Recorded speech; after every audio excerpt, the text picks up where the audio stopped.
Om Shanti. Good morning. 21 फरवरी 2022। मीठे मीठे बाबा की मीठी मीठी मुरली का मीठा मीठा मनन हम सब फरिश्ते मिलकर बाप दादा के साथ करते हैं।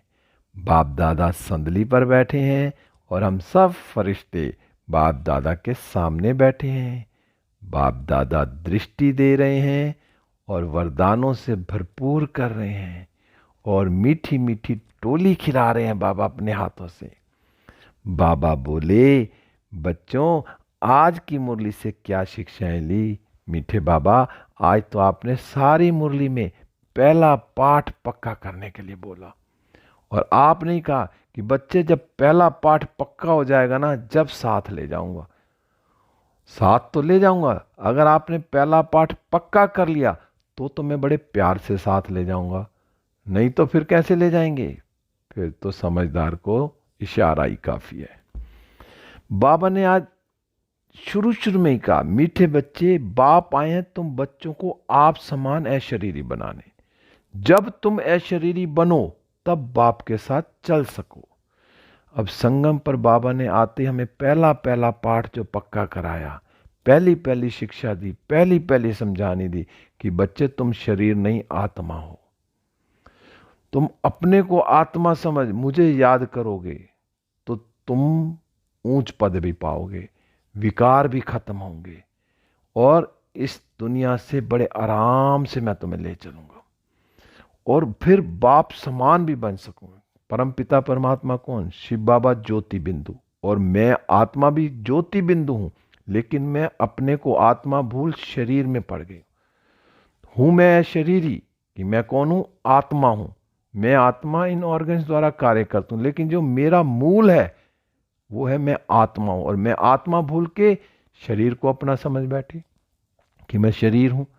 अब बाबा संगम पर आकर हमें पहला पहला पाठ पक्का कराते हैं कि बच्चे तुम आत्मा हो, अशरीरी हो, और इसी अशरीरी में तुम रहो। तो जितना तुम अशरीरी बन के रहोगे तो बाप समान बनते जाएंगे और फिर जब अशरीरी बनेंगे तभी हमें बाबा अपने साथ उड़ा के ले जाएगा, क्योंकि आत्मा बिल्कुल हल्की है और आत्मा ऐसी है फौरन, बाबा कहते हैं ना, मच्छरों से दृश्य चाहेंगे। तो मैं आत्मा अभी से प्रैक्टिस करूं तो मैं आत्मा बाबा के साथ जाऊंगी, क्योंकि बाबा ने कहा चल सकोगे। तब कब चल सकेंगे? जब मैं अपने को आत्मा समझूंगी, अशरीरी बनूंगी।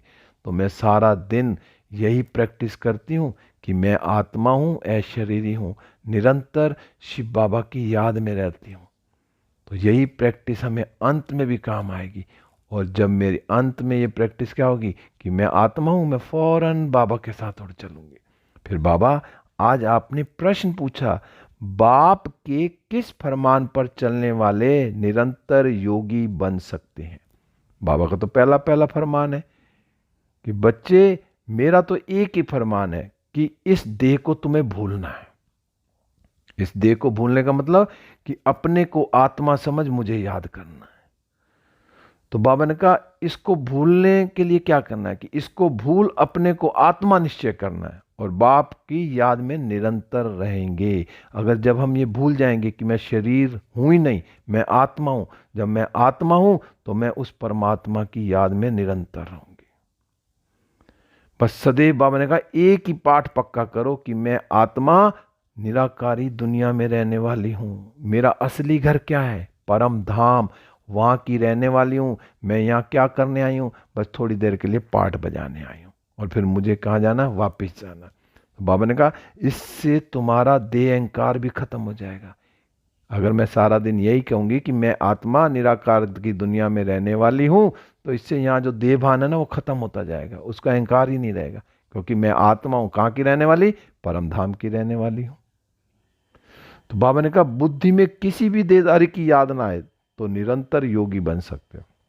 अब सारा दिन बुद्धि में क्या याद रहे कि मैं आत्मा हूं तो निरंतर बाबा की याद रहेगी, और मैं शरीर में हूं तो फिर शरीरधारी याद आएंगे, देहधारी याद आएंगे, और देहधारी याद आएंगे तो फिर बाबा को भूल जाएंगे। बाबा को भूल जाएंगे तो फिर गड़बड़ हो जाएगी, फिर कोई ना कोई विकर्म होता रहेगा।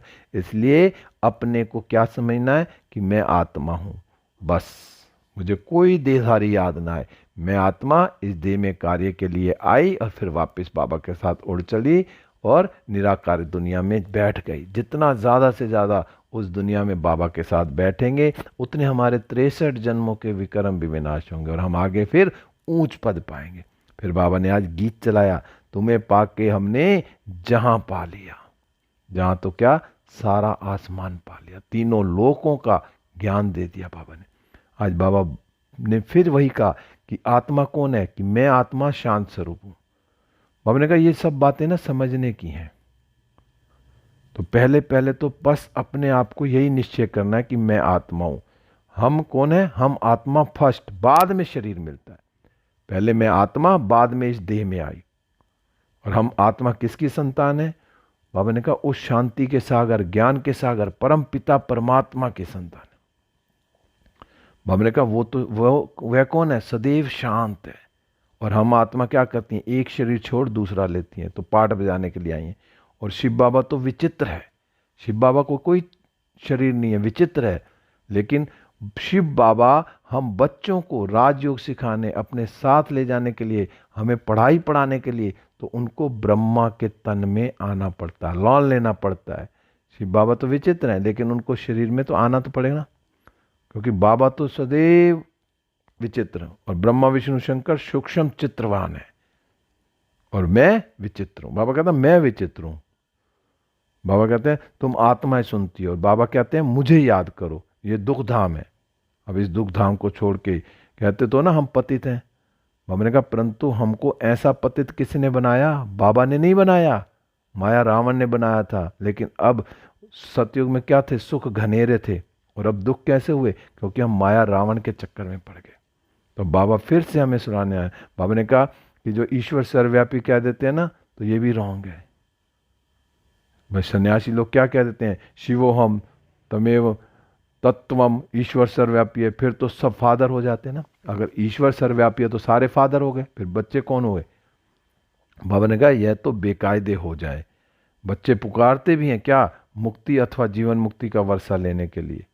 और बाबा फिर कहते हैं कि अपने को आत्मा समझो और बाबा को याद करो। आज सारा दिन यही बाबा बार बार कह रहे हैं कि अपने को आत्मा समझो। बाबा ने कहा सजनियां अनेक हैं लेकिन साजन एक है, क्योंकि वो एक बाप है, बाकी सब कौन है, बच्चे हैं। और किसको याद करना है? बस एक बाबा को। और बाबा का फरमान है बच्चे तुम्हें इस देह को भी याद नहीं करना। आज तो बाबा बार बार बस अपने को आत्मा समझो, आत्मा समझो। और आत्मा ही कहती है हम दुखी हैं, भ्रष्टाचारी हैं। बाबा ने कहा यहाँ देवी राज्य तो नहीं है। अब 5000 वर्ष पहले लक्ष्मी नारायण का राज्य था, यथा राजा रानी थे तथा प्रजा सुखी थी, अकाले मृत्यु नहीं होती थी वहाँ, बहुत थोड़े। मैंने कहा जो ये कुंभ का मेला भी लगता है ना, ये वो कौन है, सुहाने संगम युग का मेला नहीं है। वो संगम कहा जाता कलयुग की अंत और सतयुग की आदि को। जो ये कुंभ का मेला को ये नहीं है कि पानी में नहाने से हम पवित्र बनेंगे। ये जो संगम पर शिव बाबा आए हैं, ये जो कुंभ का मेला लगा, आत्मा और परमात्मा का मिलन है, यहाँ पे हम बच्चों को पावन बनाने के लिए आए हैं शिव बाबा। और मैं पावन बन के फिर बाबा के साथ जाऊंगी। बाबा ने कहा बल महात्माएं भी हैं परंतु पावन तो कोई भी नहीं है। सब कहते हैं यह पतित दुनिया है, और कुंभ पर जाते हैं पावन बनने के लिए, और गंगा में स्नान करते हैं तो जरूर पतित है ना। गंगा में स्नान करने पतित है, लेकिन उस गंगा से कोई पावन नहीं बनता। पावन तो एक शिव बाबा ही बनाएंगे सब हमको। बाबा ने कहा कि मैं तब आता हूं जब बहुत भ्रष्टाचार होता है, मनुष्य बहुत दुखी हो जाते हैं, मैं आकर इन सब का उद्धार करता हूं। अहिल्याओं का भी, गणिकाओं का भी, साधुओं का भी, गुरुओं का, सबका उद्धार करने बाबा आते हैं। क्योंकि ये सारी जो क्या पतित आत्माएं बन गई थी ना, अब इनको मैं पावन बना के साथ ले जाऊंगा। आज तो बाबा ने बार बार बस अपने को आत्मा समझो, तुम्हें पावन बना के साथ ले जाऊंगा। 84 लाख की कोई बात नहीं है, 84 जन्म ज़्यादा से ज़्यादा होते हैं, कम से कम एक जन्म होते हैं। सूर्यवंशी चंद्रवंशी का सारा राज बाबा ने बता दिया। कहा ऐसा नहीं है कि सब परमात्मा के रूप हैं, ये तो इम्पॉसिबल है। बाबा ने कहा यही एक जना भूल कर दी है। बाप एक ही है, बाकी सब क्या है, बच्चे हैं। आत्माएं सब कौन है, ब्रदर्स हैं। फिर जब शरीर में आते हैं तो प्रजापिता ब्रह्मा को ग्रेट ग्रेट ग्रैंड फादर कहेंगे ना। और बाबा ने कहा पहले पहले हैं ब्राह्मण, हमने कहा भारत में विराट रूप भी दिखाते हैं ना, ब्राह्मण है चोटी, भगवान की ऊंचे ते ऊंची संतान। कितना नशा चढ़ाते हैं भगवान के, हम ब्राह्मण कौन है, भगवान की ऊंची से ऊंची संतान। भगवान ने कहा अभी तुम ईश्वरीय औलाद बने हो, शिव बाबा के पोत्रे और पोत्रियां प्रजापिता ब्रह्मा के बच्चे हो। भगवान ने कहा शिव बाबा के बच्चे तो सभी आत्माएं हैं, तुम वर्षा शिव बाबा से ले रहे हो, और शिव बाबा है झोली भरने वाला, और खाली करने वाला कौन है, माया है। गाते हैं पतित पावन सीताराम, परंतु मनुष्यों की बुद्धि में जो है ना त्रेता वाला राम सीता है, परंतु बच्चे कहते हैं कि सतयुग त्रेता है। बाबा ने कहा परंतु तुम बच्चे जानते हो सतयुग त्रेता है सुखधाम। बाबा ने क्लियर कर दिया कि सुख कहाँ है, सतयुग और त्रेता में, वहां दुख का कोई नाम निशान नहीं, पतित पावन सबका बाप एक ही है। बाबा ने कहा यहां तो हनुमान के मंदिर में भी जाकर क्या कहते हैं, तमेम माता च पिता। बाबा ने कहा ये कैसे हो सकता है, सबका सदगति दाता तो वो पतित पावन एक ही है, वही ज्ञान का सागर है। तो मैं आत्मा कितना बाबा की याद में रहकर अपने को आत्मा समझती हूँ। बाबा ने कहा ऋषि मुनि तो सब समझते हैं कि जो ना परमात्मा कौन है बेअंत है, हम नहीं जानते। आस्तिक तो बाबा ने कहा तुम ब्राह्मण हो जो निश्चय करते हो कि बाबा हमको अपनी और रचना की नॉलेज देते हैं। बाबा ने कहा त्रिकालदर्शी बनाते हैं, ऋषि मुनि आदि कोई भी त्रिकालदर्शी नहीं है। बाबा कहते हैं देवी देवता भी त्रिकालदर्शी नहीं है। बाबा कई मुरलियों में कह रहे हैं कि त्रिकालदर्शी सिर्फ तुम ब्राह्मण हो, और ये ब्राह्मणों की चोटी है, ब्राह्मणों से नई रचना होती है। तुम हो सबसे उत्तम, तुम बाप की श्रीमत पर भारत को श्रेष्ठ से श्रेष्ठ बनाते हो। श्रीमत भगवान बाबा ने कहा श्रीमत भगवान जो है ना की है, जो श्रीमत भगवान की है, कृष्ण की नहीं है। जो मत किसकी है, भगवान की है, कृष्ण की नहीं। कृष्ण पतित पावन नहीं है, पतित पावन एक शिव बाबा है, और वो सबका बाप है। हमेशा याद करो, हम आत्मा इन ऑर्गन्स द्वारा सुनती है, आत्म अभिमानी भाव। तो मैं आत्मा समझता हूं। बाबा ने कहा तभी तो गाते हैं ना, ज्ञान अंजन सतगुरु दिया मिला है। तो बाबा आए हैं, हमें क्या दे रहे हैं, ज्ञान का अंजन दे रहे हैं, ज्ञान के बारे में बता रहे हैं, पढ़ाई पढ़ा रहे हैं, सब कुछ तो बाबा स्वयं आकर बताते हैं। बाबा ने कहा जो ये एरोप्लेन वगैरह भी क्या है, ये सारा जो साइंस का है 100 वर्ष के अंदर अंदर हुआ, ये ट्रायल हो रही है, और ये अभी नुकसान करेगी, इसी से विनाश होगा, और ये आगे जाके फिर हमारे ही काम आएगी सतयुग में। क्योंकि बाबा तो सुखधाम रचते हैं, और रावण क्या रचता है, दुखधाम। बाबा कहते हैं तुम्हें सुंदर बनाया था, फिर तुम श्याम बन गए, अब श्याम से सुंदर फिर बाबा बनाने आए। बाबा ने कहा वहाँ फर्स्ट क्लास प्रकृति होती है सतयुग में, वहाँ कोई लूले लंगड़े नहीं होते, और कृष्ण है ना नंबर 1 श्याम सुंदर, और शिव बाबा इनके ब्रह्मा तन में, जो ब्रह्मा तन का आधार लेकर इनको, और साथ साथ तुम बच्चों को श्याम से सुंदर बनाते हैं। शिव बाबा ब्रह्मा तन में आके ब्रह्मा बाबा को भी सुंदर बनाते हैं, और हम बच्चों को भी सुंदर बनाते हैं। तो मैं आत्मा कितना पुरुषार्थ करके सुंदर बन रही हूं। फिर आज बाबा ने वरदान दिया, अनुभवी मूर्त भव। अब कैसे बनेंगे अनुभवी मूर्त? बाबा ने कहा श्रेष्ठ पुरुषार्थ द्वारा हर शक्ति व गुण का अनुभव करने वाले अनुभवी मूर्त भव। आज बाबा ने कहा जो सबसे बड़ी अथॉरिटी है ना अनुभव की, कि मैं क्या अनुभव कर रही हूं। जब हम सोचते हैं ना कि मैं आत्मा शांत स्वरूप हूं, बाबा ने आके बताया ना बच्चे तुम आत्मा और शांत स्वरूप हो। जब मैं आत्मा शांत स्वरूप हूं, इसका मैं अनुभव कितनी देर करती हूं? मैं हूं तो आत्मा शांत स्वरूप, लेकिन मैं इस अनुभव में कितनी देर टिकती हूं? तो ऐसे एक एक गुण एक एक शक्ति में ना मुझे इनकी एक एक गुण की और एक एक शक्ति का अनुभव करना है, और उस अनुभव में खो जाना है। जितना मैं अनुभव में खो जाऊंगा ना, कि जब हम कहते हैं ना कि मैं शांत स्वरूप हूं, तो उस स्वरूप में जो है ना अपने आप को ऐसा अनुभव करना है कि दूसरों को भी शांति की अनुभूति हो, कि मैं शांत स्वरूप हूं तो मेरे से शांति के वाइब्रेशन निकल रहे हैं। दूसरी आत्माओं को ऐसा अनुभव हो कि हमें भी शांति की किरणें मिल रही हैं, शांति की अनुभूति हो रही है। और जब हम शक्तियों का वर्णन करते हैं ना, करते तो बाबा ने कहा जब शक्तियों का वर्णन करते हो, लेकिन शक्ति व गुण समय पर अनुभव में भी आए। जब हम किसी भी बात के लिए बात करते हैं तो उस टाइम मुझे वो अनुभव हो, जैसे पानी है, कितना भी गर्म कर लो लेकिन वो अंत में तो शीतल ही है ना। तो ऐसे मैं आत्मा शांत स्वरूप हूं, इसका सदा अनुभव रहे मुझे।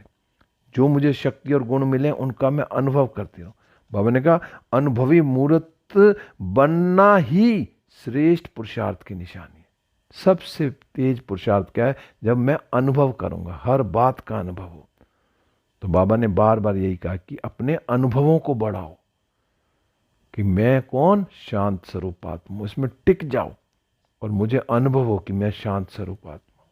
फिर बाबा ने आज स्लोगन में कहा संपन्नता की अनुभूति द्वारा संतुष्ट आत्मा बनो तो अप्राप्ति का नाम निशान नहीं रहेगा। अब कब ऐसा कुछ होगा ही नहीं कि हमारे पास कुछ नहीं है। कोई ऐसी वस्तु नहीं है जो अप्राप्ति हो। हर चीज प्राप्त कर ली हमने। कैसे? बस हमने क्या करना है कि मैं संपन्नता की मूर्त हूं। बस इसमें संतुष्ट रहना है कि बाबा ने मुझे सब कुछ दे दिया, जो मेरे पास है सब कुछ बाबा ने दिया और सब दिया। तो उस अनुभूति में जब रहेंगे ना तो संतुष्ट भी रहेंगे, संतुष्ट आत्मा बन जाएंगे। तो फिर हमारे पास कोई भी ऐसी चीज नहीं है जो ना हो। सब चीजें बाबा ने मुझे दे दी। अप्राप्ति का तो कोई नाम निशान नहीं है। कोई ये स्थूल चीजों की बात नहीं है। सारे गुण और सारी शक्तियां बाबा ने मुझे दे दी। ओम शांति। आज सारा दिन बार बार यही प्रैक्टिस करनी है कि मैं आत्मा हूं, परमात्मा की संतान हूं, शिव बाबा समान हूं। मुझे बाबा अपने साथ लेके जा रहे हैं। मैं अशरीरी आत्मा हूं। ओम शांति। अब हम सब फरिश्ते फिर से उड़ चले विश्व ग्लोब पर। बाप दादा की किरणें मुझ पर आ रही हैं और मुझसे सारे विश्व में फैल रही हैं। सारा विश्व सुख, शांति, आनंद और प्रेम और पवित्रता से भरपूर होता जा रहा है। ओम शांति। अब मैं फरिश्ता बाबा के साथ सूक्ष्म वतन में बाबा से दृष्टि लेते हुए वरदानों से भरपूर होकर वापस इस देह रूपी मंदिर में हूँ। मैं कौन हूँ? मैं आत्मा हूँ, शांत स्वरूप हूँ। ओम शांति। ओम शांति।